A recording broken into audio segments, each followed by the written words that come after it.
오늘 원래 한국에서는 어버이줄인데 미국에서는 이렇게 어머니 날, 아버지 날 떼가지고, 상업적이죠, 그죠? 어머니 날 선물 사라, 아버지 날 선물 사라. 상술이 원래 자본주의가 미국에서 발전했기 때문에 우리가 그 정도로 눈치챌 수 있습니다. 그러나 한국은 동방예의지국이고 효를 강조했기 때문에 부모님을 한 분, 부모님을 똑같이 같은 날 이렇게 저희들이 존경하고 감사를 표하고 하는 것이죠. 오늘 우리 어머니 날 맞이해서 남자분들이, 남편분들이, 또 아버지들이 오늘 이렇게 점심을 맛있게 준비했습니다. 어저께 오후부터 와서 준비하고 오늘 아침에도 성경 공부를 하지 않고 앞치마를 두르고 식당에 들어가서 열심히 오늘 점심 부인들에게, 어머니들에게 점심을 대접하려고 정성껏 준비를 했습니다. 그래서 오늘 우리 아버지들에게 박수 한번 쳐주시면 좋겠어요.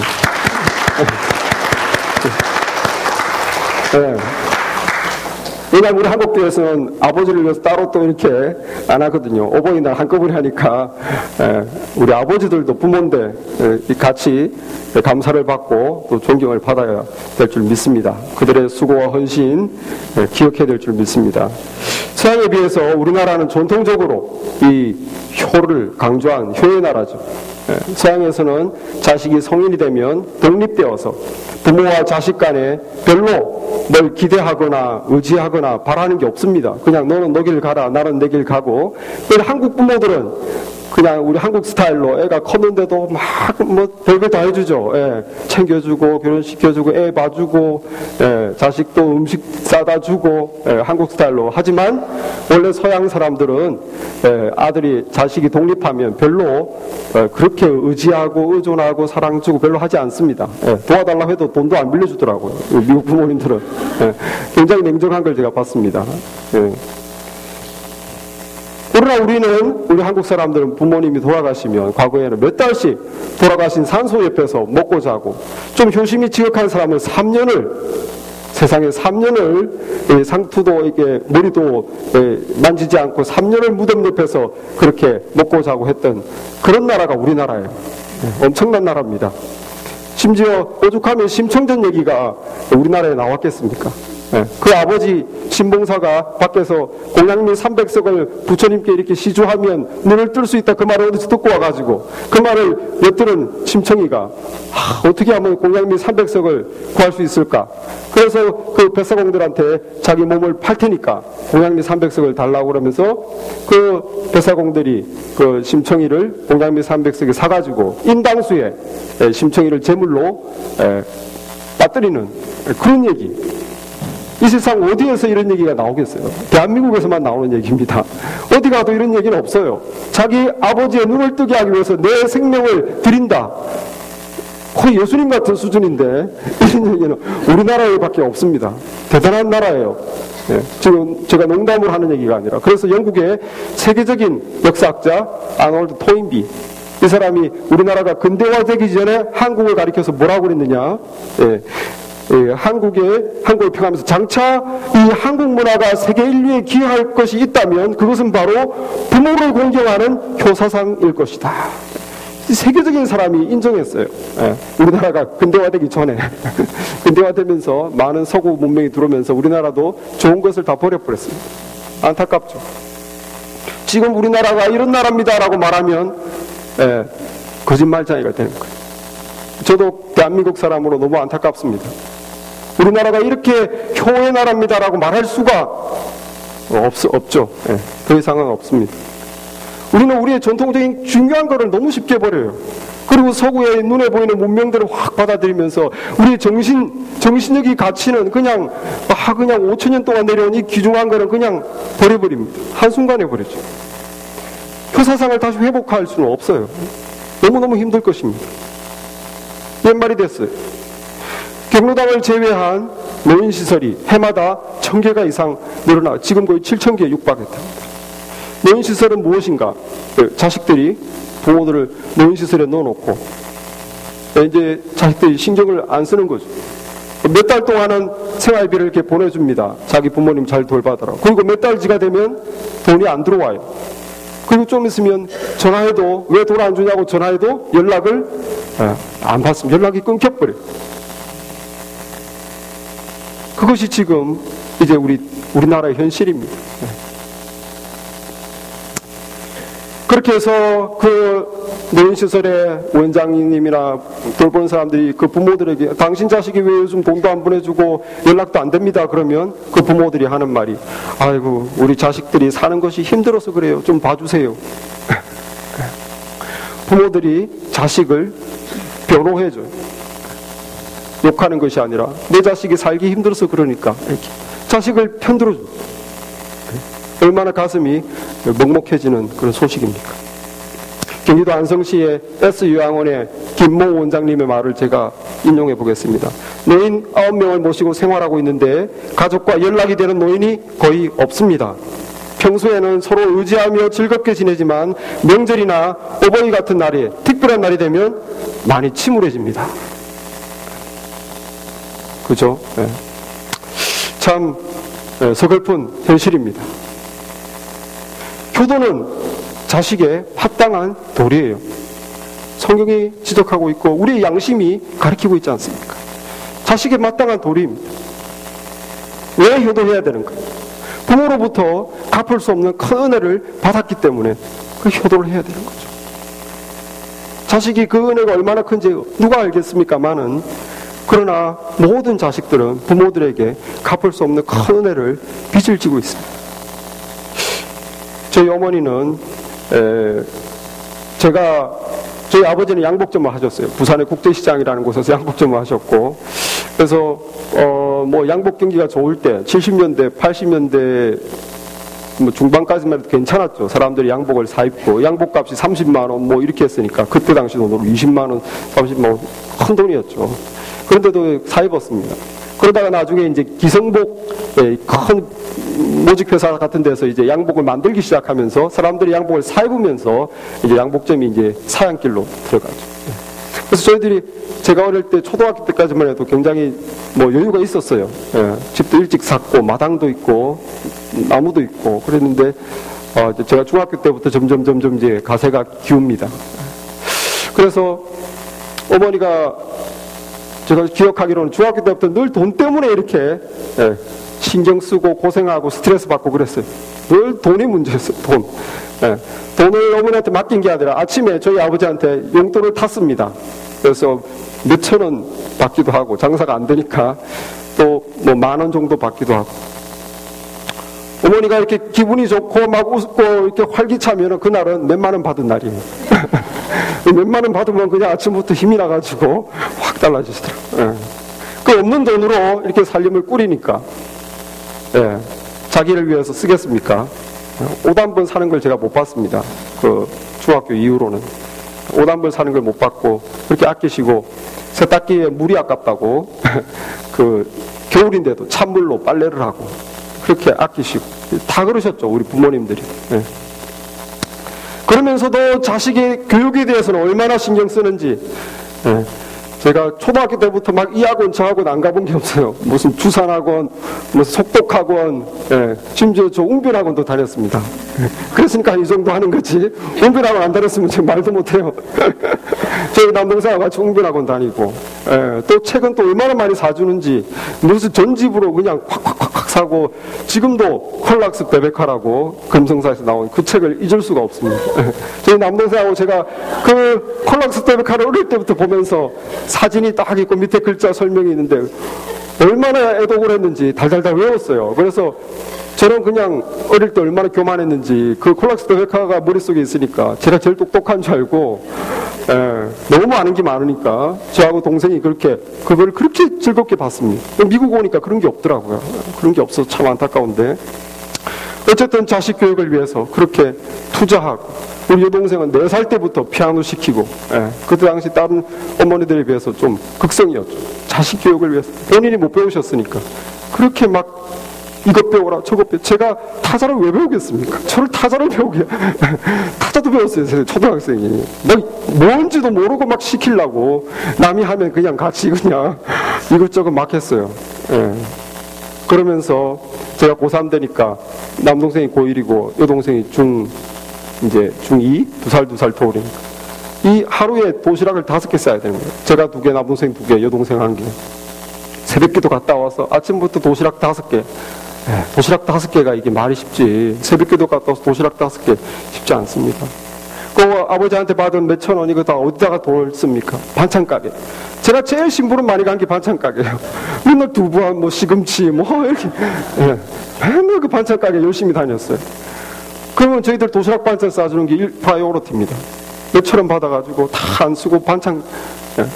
그런데 얼마나 정성으로 그 반찬을 쌌든지 저희 교실에 우리 반아이들이 우리 집이 제일 잘 사는 줄 알았어요.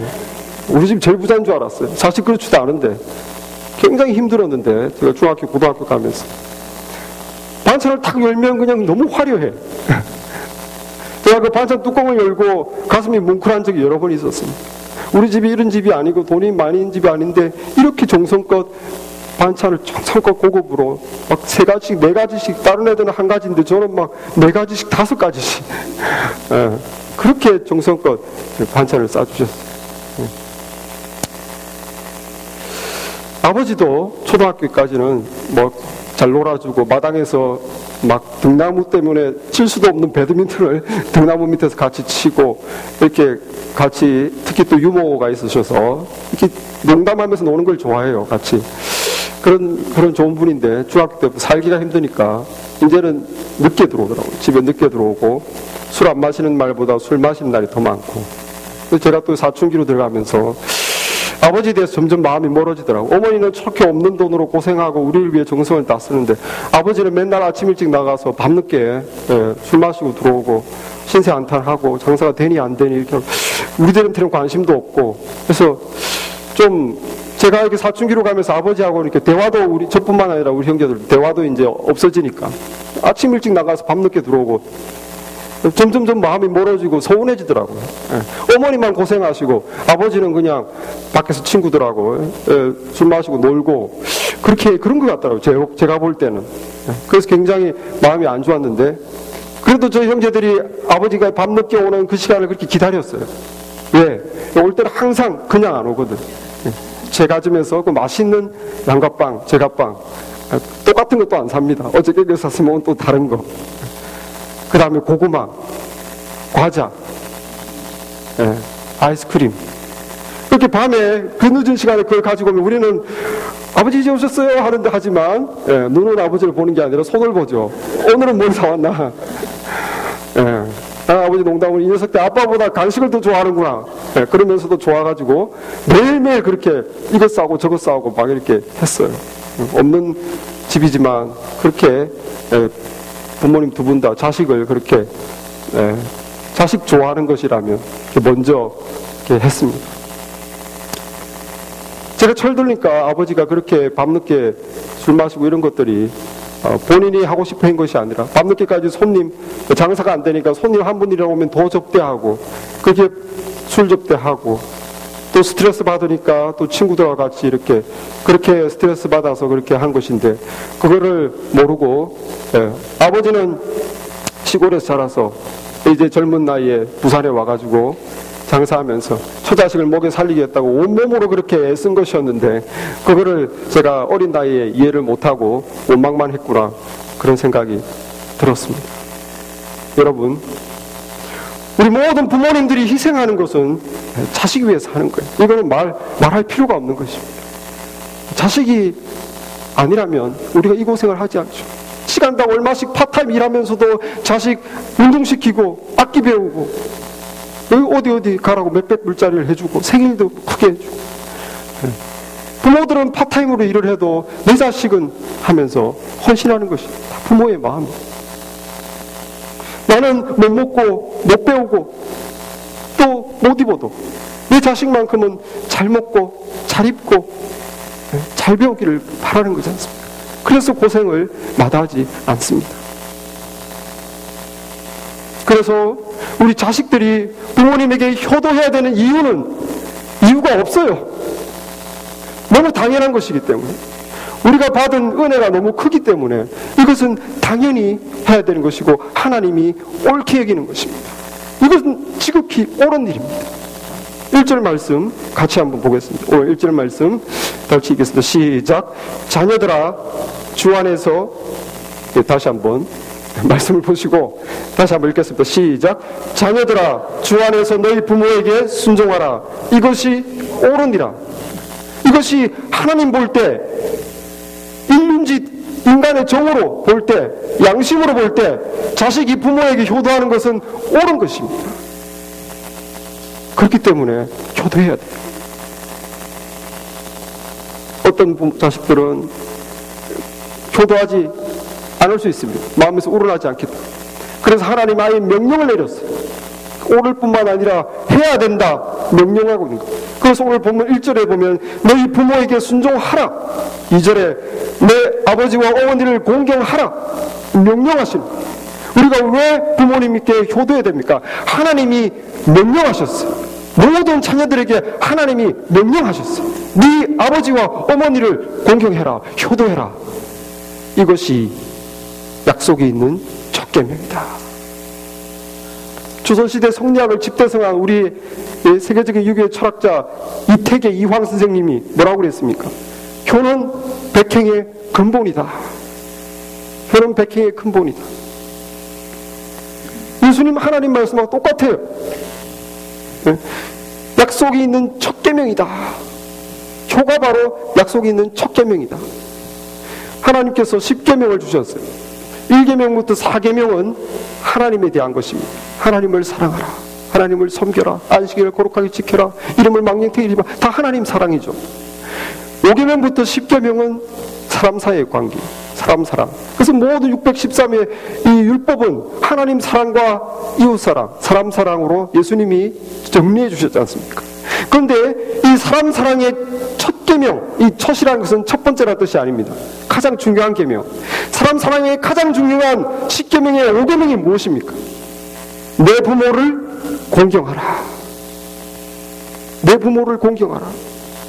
그리하면 내 하나님 여호와가 내게 준 땅에서 내 생명이 길리라. 약속이 있어요. 약속.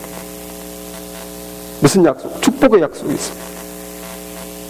성도들은 하나님 말씀 순종해서 같은 믿음의 지체들을 섬기고 같은 믿음의 성도들에게 봉사하고 같이 사랑하고 도와주고 하는 것 중요하고 마땅하지만 더 중요한 것은 내 부모를 사랑하고 내 부모를 섬기고 내 부모에게 잘해주고 내 부모에게 도와주고, 그것이 더 근본이라는 거예요. 그것이 첫째입니다. 내가 남에게 하기 전에, 남을 섬기기 전에 내 부모를 먼저 섬기는 것이 하나님이 볼 때 첫째라는 거예요. 그것이 가장 중요하다는 것입니다. 가장 중요하다. 그래서 하나님께서 이 가장 중요한 계명을 지킬 때 복을 약속하셨어요. 10계명 어디에 인간에 대한 5계명부터 10계명에 복을 약속한 계명이 없어요. 오직 5계명에만 하나님이 복을 약속했어요. 오늘 본문에서도 10계명을 인용한 오늘 본문 2절 3절에도 내 아버지와 어머니를 공경하라. 이것은 약속이 있는 첫 계명이니 이로써 네가 잘되고 땅에서 장수하리라. 네가 잘되고 땅에서 장수하리라. 하나님께서 장수의 약속, 양적인 복이 오래 살 거다. 그냥 오래 살면 뭐합니까? 잘 살고 오래 살아야 되잖아요. 질적인 복, 네가 잘되고. 그 효도하는 사람, 하나님이 가장 중요하게 여기는 이 규칙을, 이 계명을 잘 지키는 사람에게는 양적으로 질적으로 복을 받는, 오래 살고 또 잘되는 복. 그래서 오래 산다는 것은 효도 안 하는 사람도 오래 살긴 살죠. 오래 산다는 것은 사람이 병 걸려서 일찍 죽을 수도 있고 사고로 일찍 죽을 수도 있지만, 하나님께서 효도하는 사람들은 죽을 병도 안 걸리게, 사고도 안 당하게 그렇게 오래 살게 해주신다는 뜻입니다. 룻이라는 여자를 여러분들 기억하실 거예요. 성경에 룻기가 있는데 이 룻이라는 여자가 모압 여자입니다. 이방 여자죠. 그런데 어머니 나오미를 시어머니로 만나는데, 이 나오미는 이스라엘 여자입니다. 근데 이스라엘은 먹고 살기 힘드니까 그때 기근이 와서 모압 땅으로 피신을 했어요. 그 당시에 보통 어느 한 지역에 먹고 살기 힘들면 좀 괜찮은 동네로 가서 먹는 것, 이렇게 이사 가는 게 흔했어요. 아주 자연재해를 대처할 능력이 안 되기 때문에 지금 우리가 한국이 먹고 살기 힘들어서 미국 오듯이 흔했습니다. 그래서 모압 땅에 남편과 두 아들 데리고 나오미가 갔는데 이 아들들이 결혼할 정년기가 돼서 그 모압에 있는 여자들과 결혼했어요. 하나는 룻이고 또 하나는 오르바죠. 오르바. 근데 불행하게 이 가정에 10년 안에 남편 죽고 두 아들이 다 죽었어요. 여자 셋만 남았습니다. 시어머니 나오미와 며느리 룻, 오르바. 나오미가 얘들아 너희들은 이스라엘 여자도 아니고 모압 사람이니까 이제 너희 앞길을 가라. 좋은 남자 만나서 가라. 풀어줬어요. 오르바는 갔죠. 그런데 룻은 안 떠났어요. 시어머니를 안 떠났어요. 시어머니에 대한 효심이 지극했던 룻이 시어머니가 그렇게 가라 네 앞길을 챙겨라 했는데도 룻이 안 떠나면서 뭐라고 했는가 성경 말씀 제가 읽어보겠습니다. 나오미가 또 가로되 보라 네 동서는 그의 백성들과 그의 신들에게로 돌아가니 너도 내 동서를 따라 돌아가라 하니 룻이 이르되 내게 어머니를 떠나며 어머니를 따르지 말고 돌아가라 강건하지 마옵소서. 어머니께서 가시는 곳에 나도 가고 어머니께서 머무르는 곳에 나도 머무르겠나이다.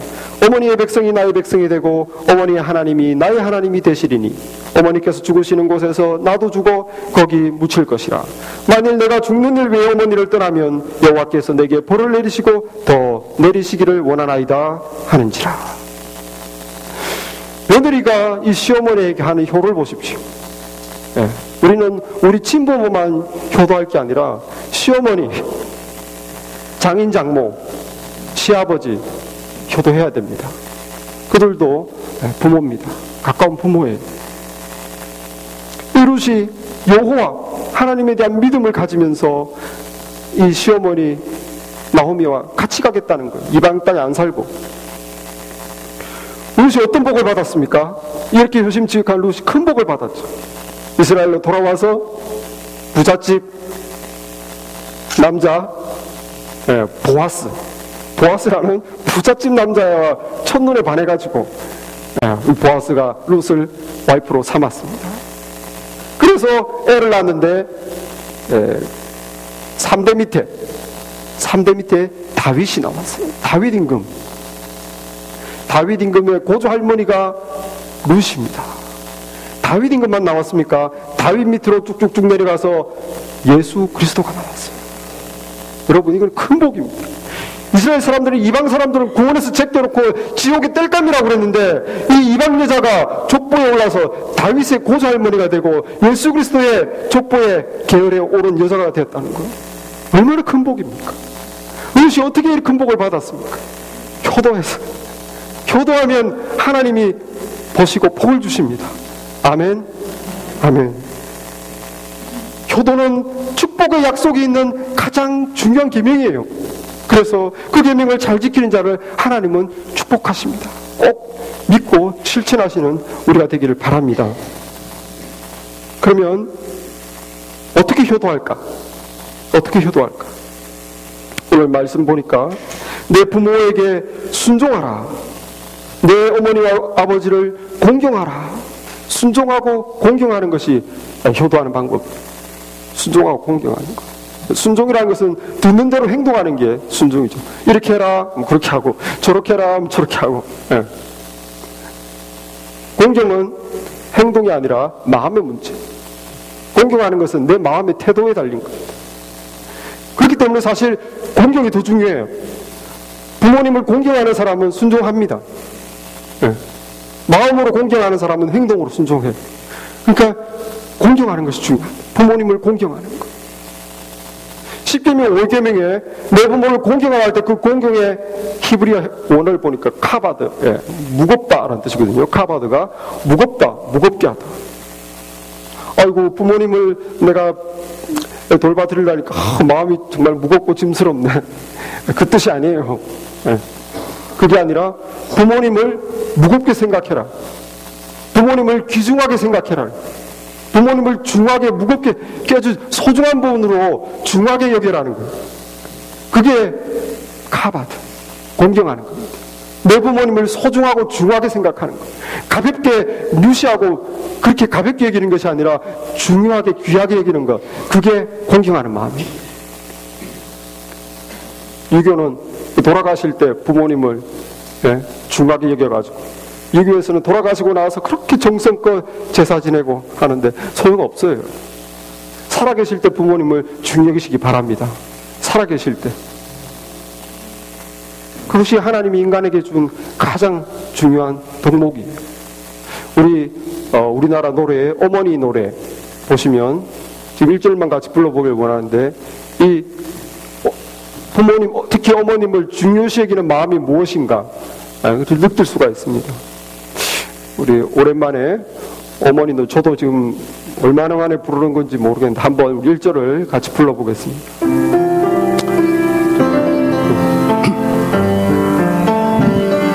천천히 하겠습니다.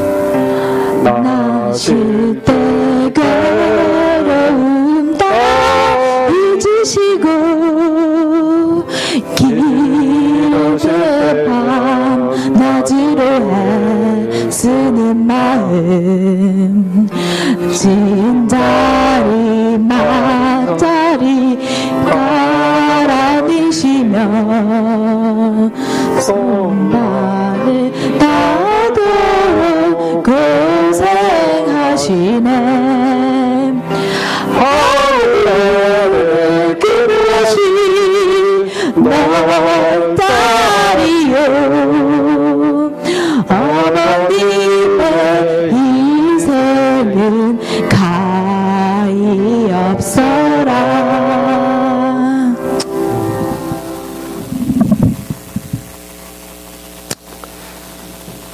그렇습니다. 우리가 어떻게 하는 것이 우리 부모님을 중하게 여기는 것인가? 먼저 첫째는 마음으로부터 부모님을 존중해야 됩니다. 이 은혜를 자꾸 잃어버리는 게 우리 자식들입니다. 이 은혜를 날 기억하고 마음으로부터 부모님을 존중해야 됩니다. 오늘날 많은 자녀들이 부모님이 힘없고 돈 없고 또 부모님이 병 걸리고 부모님이 인터넷도 모르고 스마트폰도 모른다고 무식하다고 이렇게 무시하고 이렇게 대우를 안 해줘요. 등한히 여기고 때로는 귀찮아하고 짐스러워합니다. 그것이 다 마음으로부터 존중이 사라진 것이죠. 경로당에 하도 사람들이 이 효로의 나라에서 이렇게 부모에게 효를 안 하니까 경로당마다 붙어있는 권효가라는 그 시가 있어요. 제가 한문은 생략하고 한글만 했는데, 권효가, 효를 권하는 노래. 부생모육 그 은혜는 하늘같이 높건만은 청춘 남녀 많은데도 효자 효부 없는지라. 출가하는 새아씨는 시부모를 싫어하고 결혼하는 아들네는 살림나기 바쁘도다.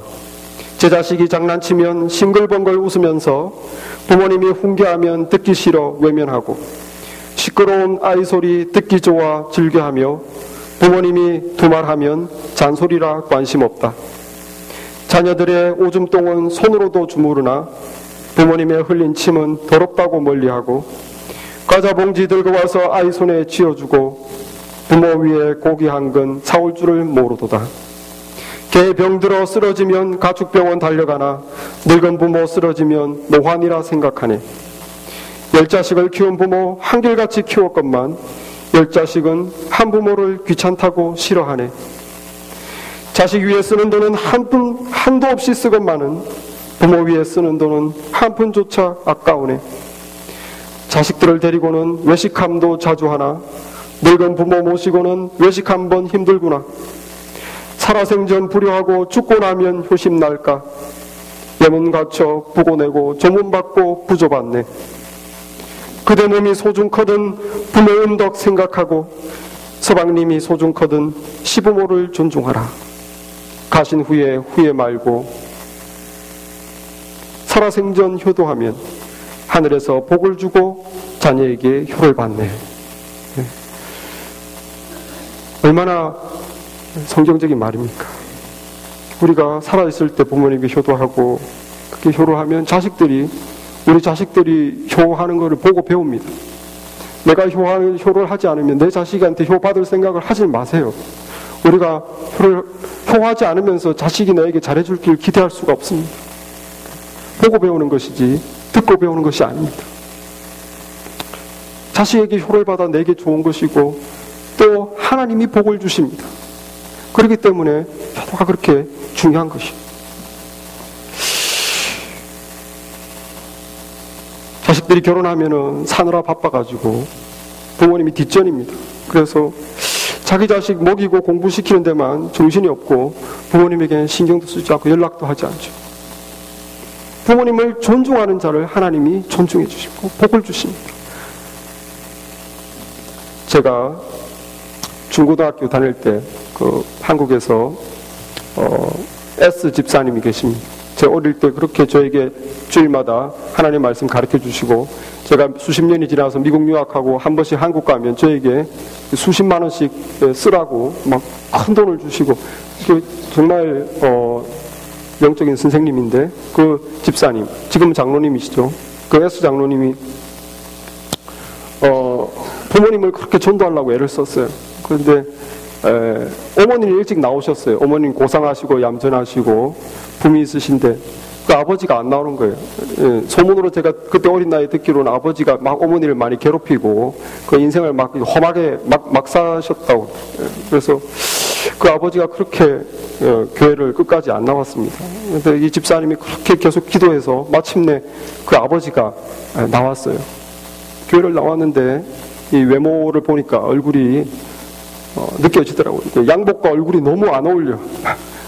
쭈글쭈글쭈글하고 얼굴이 시커멓고 너무 술로 그냥 인생을 탕진해서 그러니까 이 부부인데 부부가 이게 부부 같지가 않아요. 어머니는 고상한데 아버지가 너무 그렇더라고요. 그래서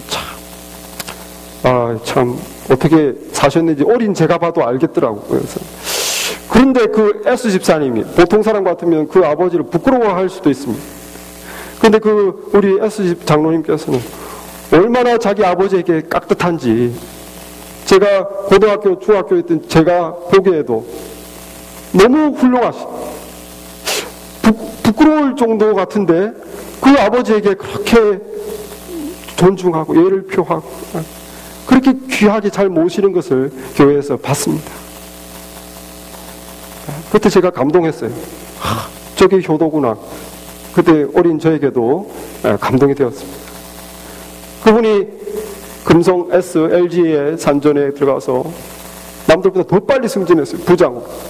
남들보다 부장으로 더 빨리 승진하고 보통 부장에서 이제 임원으로 이사나 상무로 올라가긴 힘드니까 대부분 이제 회사를 50대 초에 이렇게 접는데 그분은 하나님 복을 주시죠.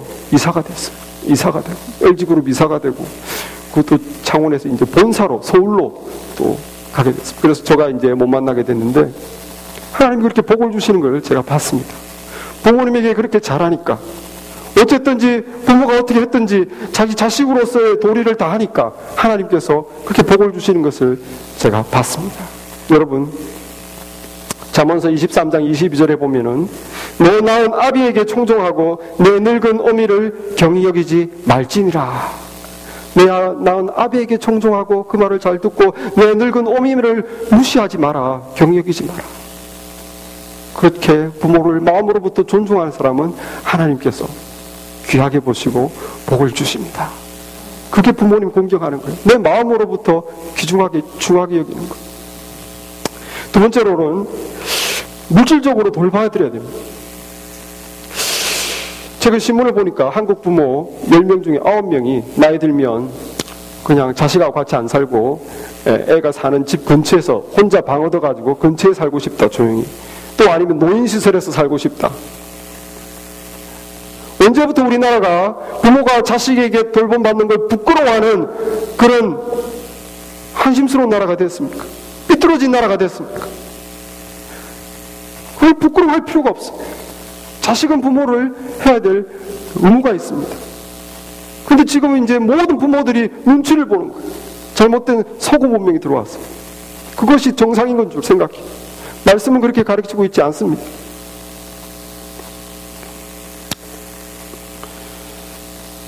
우리 유모에 이런 유모가 있어요. 노 할머니 할아버지 사는데 밤에 조용히 두 분이서 얘기를 합니다. 할머니가 낮에 동네 사람한테 들은 얘기를 할아버지한테 하는 거예요. 영감 얘기 좀 들어봐라고. 그래서 불러가지고 영감, 내가 우리 옆집 아줌마한테 들었는데 요즘에는 아들 하나 둔 부모는 골방에서 죽는데, 아들 둘 둔 부모는 큰아들 집하고 작은아들 집 왔다 갔다 하다가 길에서 죽는데, 딸 둔 부모는 고무장갑 끼고 죽는데, 자식 딸 살림 도와주다 죽는다는 소리. 그러니까 할아버지가 그 말 듣다가, 아이고, 우리는 어떡하지? 우리는 아들 둘에 딸 하나인데 우리는 어떡하나? 그러니까 우리 그럼 고무장갑 끼고 길에서 죽나? 그래서 두 할머니 할아버지가 손잡고 하나님께 기도합니다. 손 꼭 잡고, 하나님 아버지, 우리 고무장갑 끼고 길에서 안 죽게 해주시옵소서. 여러분, 정말 슬픈 현실입니다. 자식은 부모에게 평생 빚을 졌기 때문에 이제 부모가 능력이 없어지고 몸이 약해지고 병들고 하면 자식이 부모를 물질로 봉양해야 될 의무가 있습니다. 디모데전서 5장 8절에 누구든지 자기 친족, 특히 자기 가족을 돌아보지 아니하면 믿음을 배반한 자요 불신자보다 더 악한 자니라.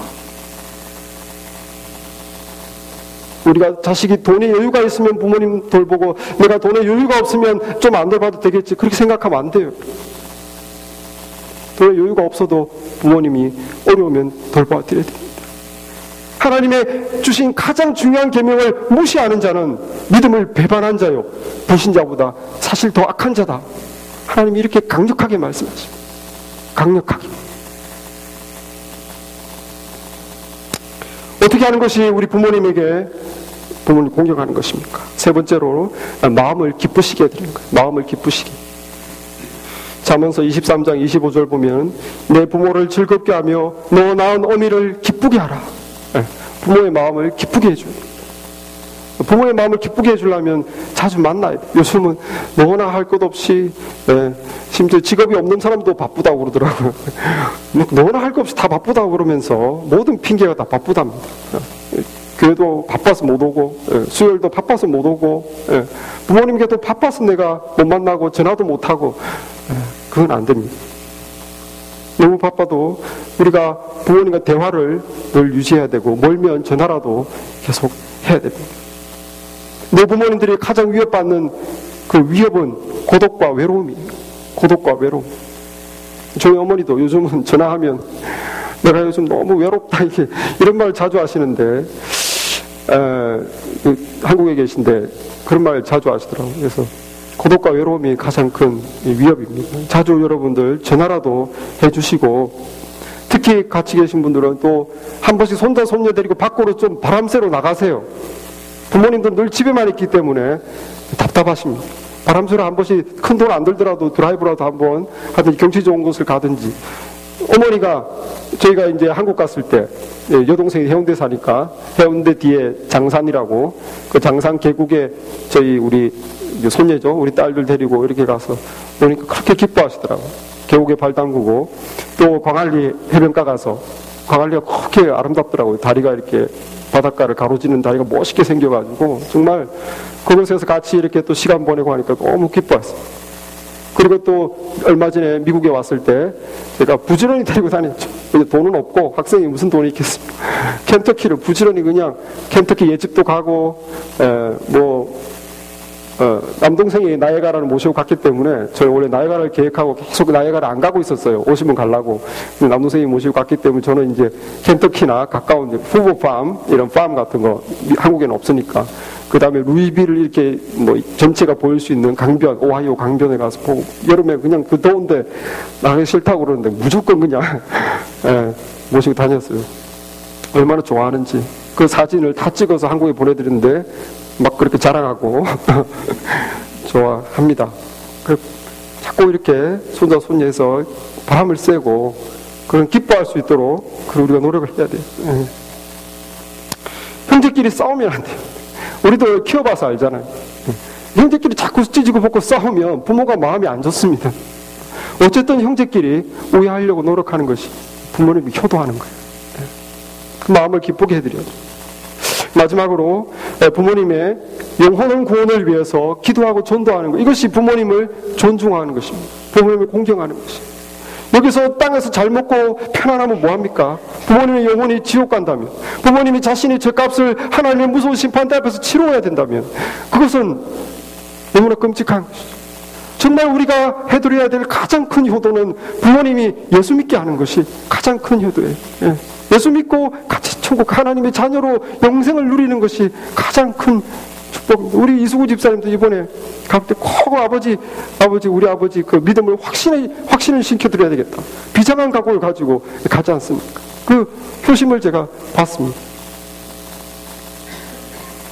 가장 중요한 효도는 부모님을 기도하고 그 영혼이 구원받도록, 주님께 돌아오도록, 함께 신앙생활 하도록, 그것이죠. 그게 저희 집의 소원이었어요, 사실. 저희 아버지가 끝까지 안 나와서 저희 두 형제와 여동생과 어머니 늘 가정예배하면 기도 제목이 소원이었습니다. 정말 소원이, 저희 아버지 교회 나오는 게 소원이었는데, 저도 한 3, 4년을 꾸준히 기도했습니다. 제발 저희 아버지가 교회 나오게 돼. 마음으로는 아버지가 좀 소원하고 밉고 했지만 그래도 그 기도가 나오더라고요. 그래서 계속 쉬지 않고 해서 마침내 대학 초년 때 마침내 교회를 나왔어요. 얼마나 기쁘든지. 그냥 더 기뻤을 것은 그냥 왔을 때 예배만 드리고 가지 말고 같이 이렇게 밥도 먹고 갔으면 늘 그게 제 마음에 걸렸어요. 또 예배만 드리고 가시네. 밥 좀 먹고 같이 이렇게 교인들하고 어울리면 좋겠다. 그게 늘 마음속에 있었어요. 늘 그 예배만 마치면 그냥 씩씩 가더라고요. 그러니까 너무 저희들이 막 조르고 손이다 하니까 억지로 나와주긴 나와줬는데 예배 마치면 그냥 씩 가버리시는 거예요. 그리고 이제 가게를 정리하고, 가게가 도저히 안 되고 집안이 너무 힘드니까 저도 이제 그냥 서울로 대학 못 가고, 그래서 가게도 다 정리하고 삶의 터전이 잃어버리니까 아버지가 사람이 바뀌더라고요. 삶의 의욕을 완전히 잃어버렸어요. 그래서 아침부터 밤늦게까지 그렇게 열심히, 정말 부지런하게 열심히 사는 사람이 삶의 의욕을 잃어버렸어요. 그냥 집 밖에 근처에 그냥 같이 실업자들 같이 모여가지고 그냥 담배 피우고 술 마시고, 또 집에서 그냥 방 안에서 TV나 보고 완전히 다른 사람이 돼버렸어요. 그래서 그때부터 제가 마음에서 아버지에 대한 그 애정이 완전히 식어버렸어요. 그게 지금 제가 생각하면 저희 가장 큰 잘못입니다. 교회를 나왔을 때 더 기도해야 됩니다. 믿음이 성장하고 정말 신앙으로 자랄 수 있도록 더 기도해야 되는데, 그때 제가 이렇게 집이 어렵고 힘든데 왜 아버지는 저렇게 책임 의식 없이 저렇게 시간을 허송하고 무책임한 가장이 되었나. 그리고 저는 이제 대전에서 직장 생활하면서 돈을 다 보냈죠. 돈에 대해서는 전혀 저는 아까운 그런 것이 없었지만, 아버지가 저렇게 무능력해, 그냥 책임이 없어지고 그냥 완전히 무기력해진 것이 너무 화가 났어요. 그때부터는 기도가 안 되더라고요. 어차피 교회도 나왔고. 그러니까 신앙생활 열심히 잘 못했어요. 어쩌다 한 번씩 그렇게 신앙생활 못하다가 돌아가셨어요.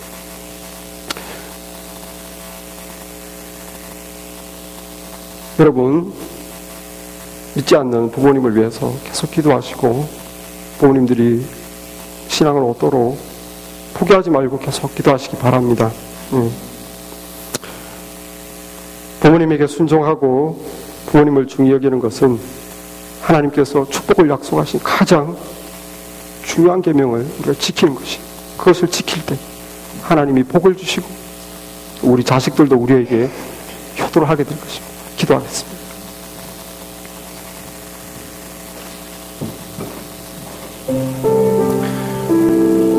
아버지 하나님, 말씀을 통해서 하나님 그동안 귀중한 계명이었지만 저희들이 소홀히 여기고 등한히 여겼던 아버지 가장 소중한 계명을 다시 한번 일깨워 주시니 감사합니다. 하나님, 불의한 우리들을 용서하여 주시옵소서. 아버지 하나님, 이기적인 우리들을 용서하여 주시옵소서. 우리 자식밖에 챙기지 못한 우리들을 용서하여 주시옵소서. 아버지, 병망덕한 우리들을 용서하여 주시옵소서. 아버지 하나님, 부모에 대한 아버지 하나님 효심을 다시 일깨우게 도와주시고 온교하게 도와주시고 그들의 필요를 채워주게 하시고 그들을 잘 섬길 수 있는 우리가 될 수 있도록 도와주시고 하나님의 자녀가 될 수 있도록 도와주시옵소서. 믿지 못하는 부모님을 위해서 기도할 수 있게 도와주시옵소서. 아버지 하나님이시여, 아버지 하나님, 우리의 부모님들이 함께 아버지 하나님이여 생명을 얻고 아버지 하나님이여 믿음 생활하여 아버지 하나님이여 함께 영생을 얻을 수 있도록 아버지, 우리 자식된 도리로서 늘 기도할 수 있는 저희들의 심령 될 수 있도록 주여 이끌어 주시옵소서. 예수님의 이름으로 간절히 기도했사옵나이다.